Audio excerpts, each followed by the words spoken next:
आज आंतरराष्ट्रीय महिला दिवस संपूर्ण भारतामध्ये साजरा होत आहे। आज इथे महिला सशक्तीकरण संघ यांच्याकडून इथे आपण महिला दिवस साजरा करीत आहोत। आजच्या या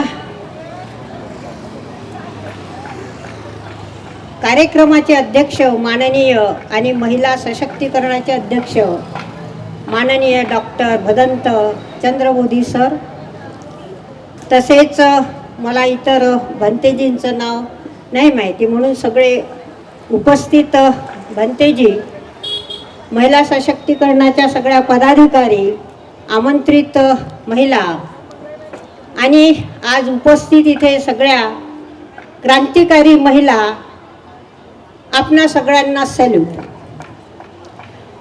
याच्यासाठी की मला वाटतं एवढ्याच काही महिला आहेत नाही, या वस्तीमध्ये फार महिला आहेत, पण आज तुमच्यामध्ये ते क्रांतिकारी बीज असल्यामुळे तुम्ही इथे ते उपस्थित झालेले आहे।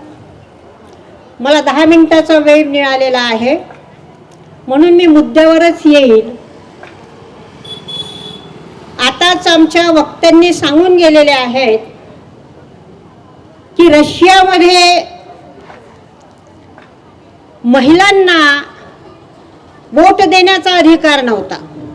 म्हणजे आज जे आंतरराष्ट्रीय महिला दिवस आपण साजरा करतोय त्याचं मूळ आपल्याला लक्षात घ्यावं लागेल की आज फॉरेनला महिलांना वोट देण्याचा अधिकार नव्हता आणि म्हणून तिथल्या महिला संघर्ष केला, सडकेवर आल्या आणि त्यांनी आपला हा वोट देण्याचा अधिकार प्राप्त केला आणि त्याच्यामुळे त्या महिलांचं तिथे भागीदारी झाली। आज इथे आपण जरा वेगळ्या विषयावर मी 10 मिनिटच बोलेन। वक्त्यांनी सांगितलं आम्हाला सगळं आयतं मिळालं, वोट देण्याचा अधिकार आयता मिळाला, आम्हाला सगळा अधिकार, शिक्षणाचा अधिकार, आमच्या महानायकांनी जो संघर्ष केला तो आम्हाला आयता मिळाला। परंतु डॉक्टर बाबासाहेब आंबेडकरांनी मात्र अतिशय संघर्ष करावा लागला आम्हाला वोट देण्याचा अधिकारासाठी। तुम्हा सगळ्यांना माहिती आहे की डॉक्टर बाबासाहेब आंबेडकरांना वोट देण्याच्या अधिकारासाठी त्यावेळेचे मनुवादी जे होते XYZ माहिती आहे, त्यांनी फार अडथळे आणले, परंतु त्या सगळ्यांवर मात करून डॉक्टर बाबासाहेब आंबेडकरांनी आम्हाला वोट देण्याचा अधिकार मिळाला आणि प्रत्येक स्त्री पुरुष 21 वर्षाचे झाल्यानंतर आम्हाला वोट देण्याचा अधिकार मिळाला। का मिळाला अधिकार? बाबासाहेबांनी जी इथे भारतामध्ये लोकशाही स्थापन केली ती लोकांनी लोकांच्यासाठी निवडून दिलेल्या राजा बनवण्याच्या साठी आम्हाला वोट देण्याचा अधिकार डॉक्टर बाबासाहेब आंबेडकरांनी आम्हाला दिला। मग काय झालं? वोट देण्याचा अधिकार दिल्याच्या नंतरही डॉक्टर बाबासाहेब आंबेडकर म्हणाले की जा घराच्या भिंतीवर लिहून ठेवा, तुम्हाला शासनकर्ती जमात व्हायचं आहे, राजा व्हायचं आहे। ही शिकवण डॉक्टर बाबासाहेब आंबेडकरांनी महात्मा बुद्ध यांच्या क्रांतीतून घेतली आहे। महात्मा बुद्ध यांचा उपदेश काय होता? स्वातंत्र्य, समता, बंधुत्व आणि न्यायावर आधारित समाज व्यवस्था असायला पाहिजे आणि राष्ट्र या विचारावर असायला पाहिजे आणि म्हणून संविधानामध्ये डॉक्टर बाबासाहेब आंबेडकरांनी स्वातंत्र्य, समता, बंधुत्व आणि न्यायावर आधारित समाज व्यवस्थानं लोकशाही असल्या पाहिजे आणि म्हणून आम्हाला वोट देण्याचा अधिकार मिळाला। परंतु काय झालं हे सगळं तुम्हाला माहिती आहे, परंतु मी आज वर्तमान परिस्थितीवरच बोलणार। आम्ही देण्याच्या अधिकारामुळे नुसत्या महार जातीच्या संघ म्हणजे जातीमुळे आम्ही शासनात जाऊ शकत नाही. म्हणून डॉक्टर बाबासाहेब आंबेडकर म्हणाले, गुलामाला गुलामीची जाणीव करून द्या, मग तो शासनात तुमच्या सोबतीला येईल. आणि म्हणून आम्हाला बहुजन समाजाला एकत्र करून शासनात जायचं होतं. परंतु आम्ही आजच्या वर्तमान परिस्थितीत त्याचा विचार करतो आहे की आज ईव्हीएम मशीनमुळे आमचा तो अधिकार जातो आहे नाही, गेला. ईव्हीएम मशीनमुळे हा अधिकार, वोट देण्याचा अधिकार, जो राजा बनवण्याचा अधिकार आहे, तो अधिकार आमचा संपुष्टात आलेला आहे. आम्ही म्हणतो संविधान की जय हो, संविधान की जय हो. भगिनींनो, आम्हाला विचार करायचा आहे. 1942ला डॉक्टर बाबासाहेब आंबेडकरांनी नागपूरला शेड्यूल कास्ट फेडरेशनची, सगळ्या भारतातून शेड्यूल कास्ट फेडरेशनची जी मुवमेंट चालवली, तिथे सगळ्या भारतातून लोक आले होते. त्याच्यामध्ये 50,000 पुरुष आणि 25,000 महिला होत्या, क्रांतिकारी महिला होत्या. डॉक्टर बाबासाहेब आंबेडकरांनी तेव्हा आमच्या महिलांवर म्हणजे आमच्या महिलांवर ही जबाबदारी टाकलेली आहे की आम्ही जागृत असायला पाहिजे.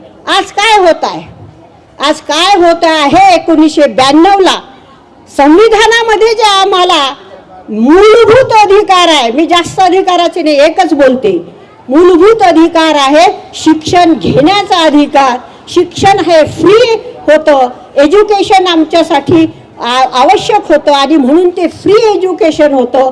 त्या फ्री एज्युकेशनमुळे आम्ही सगळे चांगले शिकू शकलो, IAS ऑफिसर बनवू शकलो.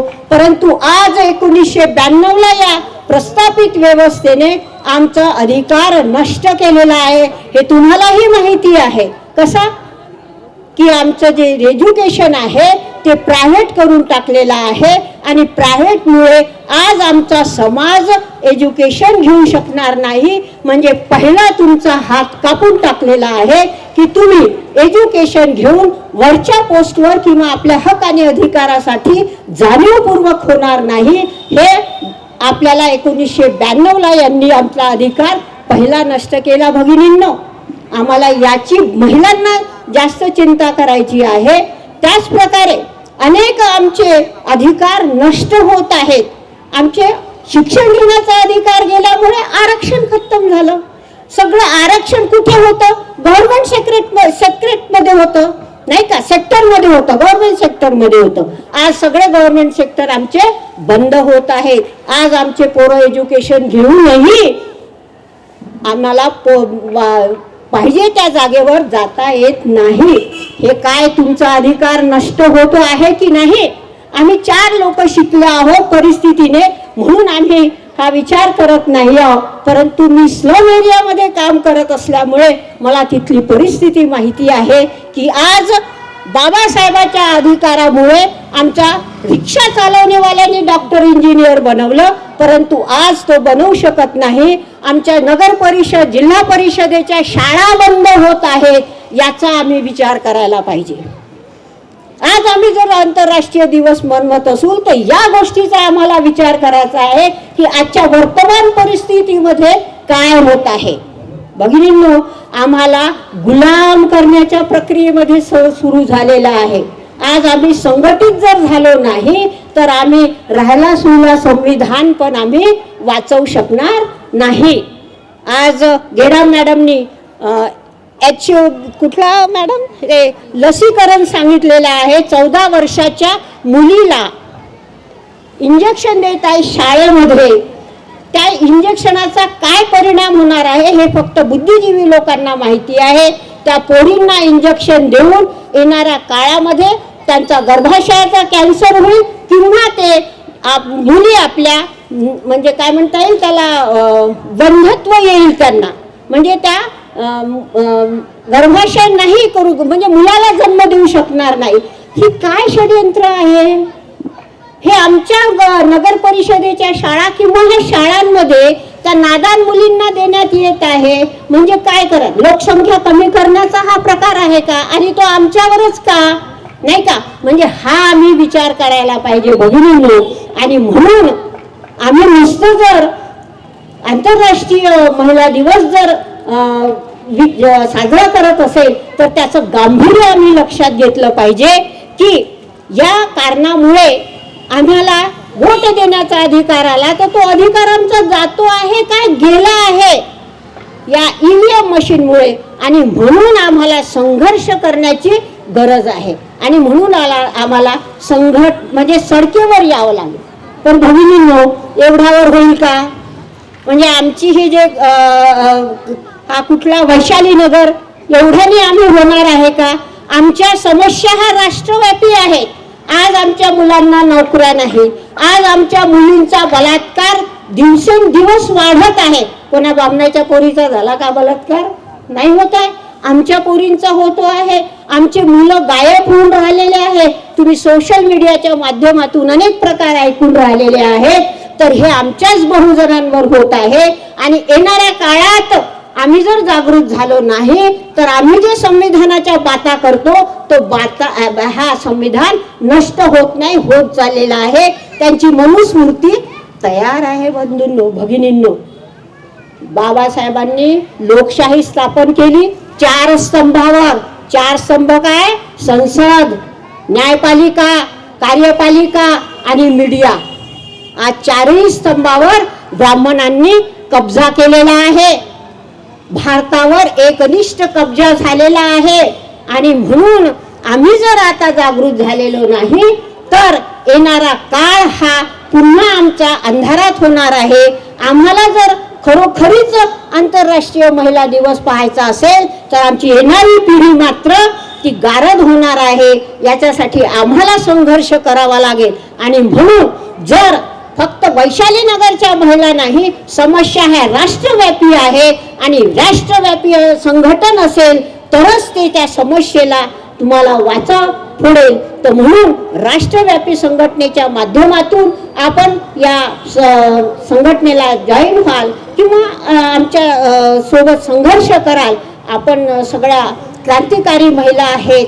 आम्हाला त्याग करावा लागेल. आमच्या पूर्वजांच्या महिलांनी रक्त सांडवलं आणि त्यांच्यामुळे आम्हाला हा अधिकार मिळाला. आम्हाला आमच्या येणाऱ्या पिढीसाठी संघर्ष करावा लागेल, त्याग करावा लागेल. आणि म्हणून तुम्ही सगळे या गोष्टीचा विचार कराल, चिंतन कराल.